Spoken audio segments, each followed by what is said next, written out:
Naruto is a show that needs no introduction. Inside the world of anime and out of it, there are a few characters with as much clout as the knuckle-headed ninja of the Hidden Leaf. That said, the anime is not without its faults, but perhaps none of its criticisms stand out as much as this one. Naruto has a filler problem. But is it really a problem if it's good?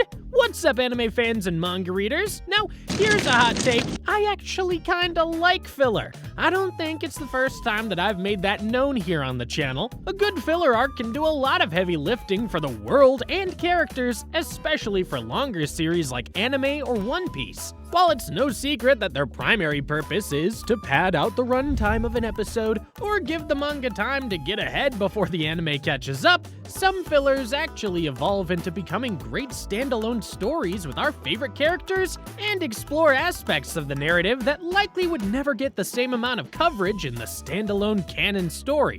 Like I said earlier, Naruto has a ton of filler, with about 40% of its total runtime being made up of content only featured in the anime. To put that into perspective, Naruto has 720 episodes across the original series and Shippuden, and about 275 of those are entirely non-canon to the manga. 275! That's like 100 more episodes than Black Clover, or 4 times the entirety of Demon Slayer so far. That is a lot of filler, and some of it is bound to be, to put it bluntly, absolutely rubbish. On the flip side though, a handful of those episodes provide us with some of the best storytelling and character writing in the entire series. Perhaps if you're a manga reader who never got to experience the anime original episodes, or an anime watcher who stuck strictly to the main story, or even one of those obsessive fans, like me, who watched everything but just want a quick Naruto fix without committing to a full rewatch. Whatever category you fall under, we've taken the time to go through all of them and pick out a list of the filler arcs that we think are worth your time.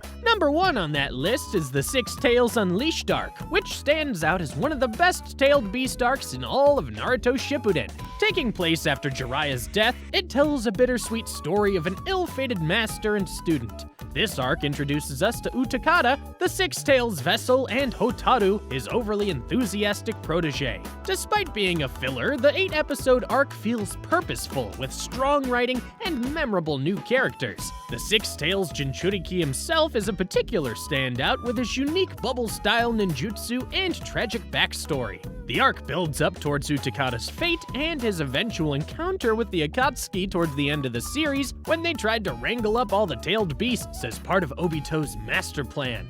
Beautifully condensed and emotionally resonant, Six Tails Unleashed is an unforgettable filler that adds depth to a character later seen in the Shinobi War arc. Our next entry is much shorter, but nonetheless entertaining and important. The third Great Beast arc is a hidden gem in Naruto's filler catalog, and it's one that frankly deserves more attention, and it's surprising that I even have to say that because it's so good.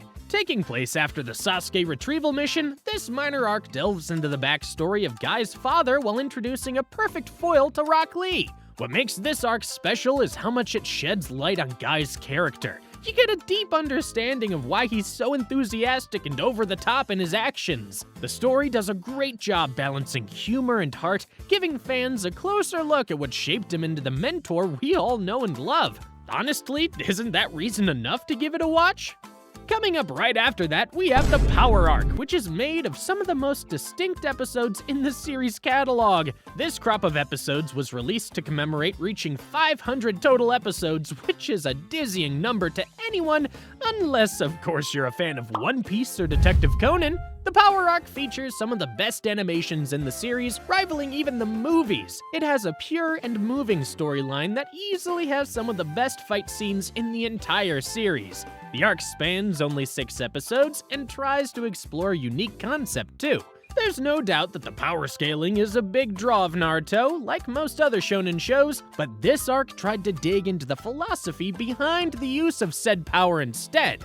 Of course, just because it's a little bit philosophical doesn't mean it doesn't have absolutely bombastic fights, and as a bonus, it has my favorite transformation sequence in the entire series when Naruto goes QB Chakra mode. It's absolutely insane.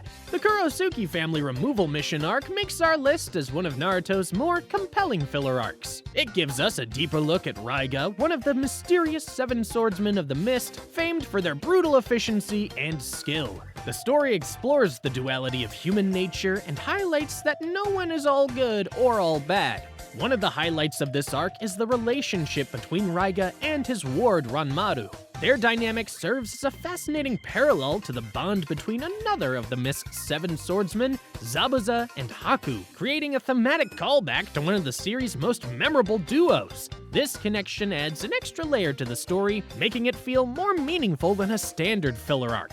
The strong world building on display here and focus on character depth, this arc delivers a memorable narrative that easily ranks among the best fillers in Naruto. Next up, we've got an arc I'm heavily biased toward, and that is the Kurama rescue mission, which occurs just after the Sasuke retrieval arc and explores one of the most neglected parts of the Naruto world, Genjutsu. I've always thought Genjutsu was the most fascinating tool the shinobi used, with all its illusions and mental games, so when I realized this arc was going all in on that, you best believe I was locked in. The story breathes some more life into the character of Kurenai, the instructor for Team 8 and eventual wife to Asuma Saratobi. The plight of the Kurama clan, a child who cannot control her powers, and Kurenai's duty as a teacher and instructor are all explored in this filler arc to astounding success, and it rose Kurenai higher up the ranks of my favorite kunoichi in the show. Sure, she'll always be memed on her unfortunate encounter with Itachi, but Genjutsu of that level doesn't work on me.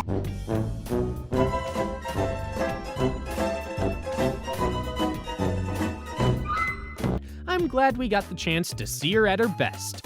If you watched along with Naruto Shippuden as it aired, then you might have found this next entry on our list particularly annoying. Just as the final battle loomed and all the major players were ready to clash, we were tragically hit with yet another string of fillers. Yet, against all odds, the childhood arc became one of the most beloved arcs in the series, among those who had the patience to watch it anyway.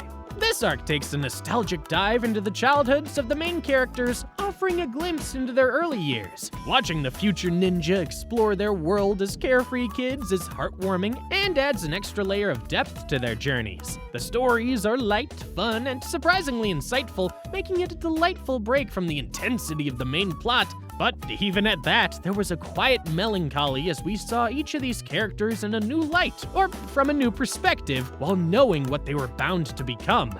Despite its poorly timed release, the childhood arc won fans over with its charm and character-focused storytelling, and I'll always love it for giving us those moments with Naruto, Choji, and Shikamaru showing us that our favorite ninja was never truly alone, even at the very beginning. Okay, this is where we get real. From this point on, we have filler arcs so good and so well integrated into the main narrative that you begin to wonder why the heck they weren't written into the manga in the first place. The first of these is the 12 Guardian Ninja arc, which introduces the elite bodyguards of the Land of Fire's feudal lord, a group Asuma Saratobi once belonged to. The arc centers around a conflict near a fire temple spearheaded by another former member of this legendary group.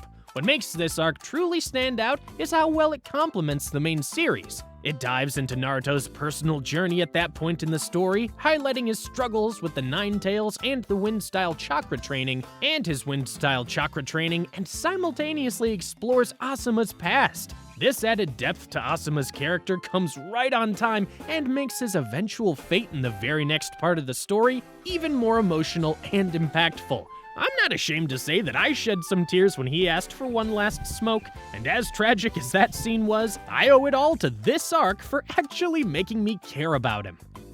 Next up, we've got the Itachi Shinden arc, and I know I've already said this a few times in this video, but this is truly one of the best arcs to come out of Naruto Shippuden, only this time, I'm not just talking about filler. Getting a closer look at the Uchiha Massacre and the events leading up to it allows fans to understand and sympathize with Itachi on a much deeper level. His actions, once shrouded in mystery, gain a new layer of tragedy and purpose, cementing his role as one of the most complex characters in the series. It's no surprise the studio decided to create an Itachi-centered filler arc. He's one of the most beloved characters in the Naruto universe. While some fans will always see him as a villain for what he did, it becomes easier to see why many see him as just the opposite. Despite his genius, he was a boy like any other, with hopes and dreams, and had a girl he liked, and he had a best friend.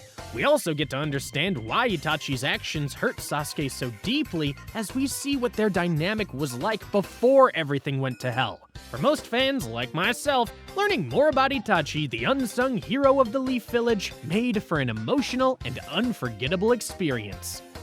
In the same vein as Itachi, we have the Kakashi Anbu arc, one of those rare filler arcs that's just too good to skip. It's an engaging deep dive into the world of the Anbu Black Ops, while simultaneously exploring Kakashi's past and his time in the organization, an aspect of his character that's deeply shrouded in mystery. Packed with plenty of lore, character development, and of course, plenty of my favorite character, Kakashi, this rich and immersive story feels integral to the series, and I would go so far as to label it as recommended viewing. We additionally get to see more of Itachi before his defection, as well as a glimpse into Yamato's origins. This arc has its own oppressive style and tone, as well as extended sequences of some of the most exciting combat choreography in the series. It's a prime example of how Naruto writers excel at crafting original, meaningful stories for the anime. It's an absolute treat for fans of Kakashi, and by that, I mean me. It seems only appropriate to wrap things up with the epilogue. The last few episodes of Naruto Shippuden are a perfect mix of bittersweet, heartwarming, and nostalgic, and they're so perfectly executed that most fans don't even realize they aren't part of the actual manga. The arc begins with all our favorite characters speaking into a camera and bidding Naruto congratulations on his wedding. Watching the characters you've grown to love over the years reaching the end of their journeys and stepping into adulthood brings an emotional weight that's hard to describe.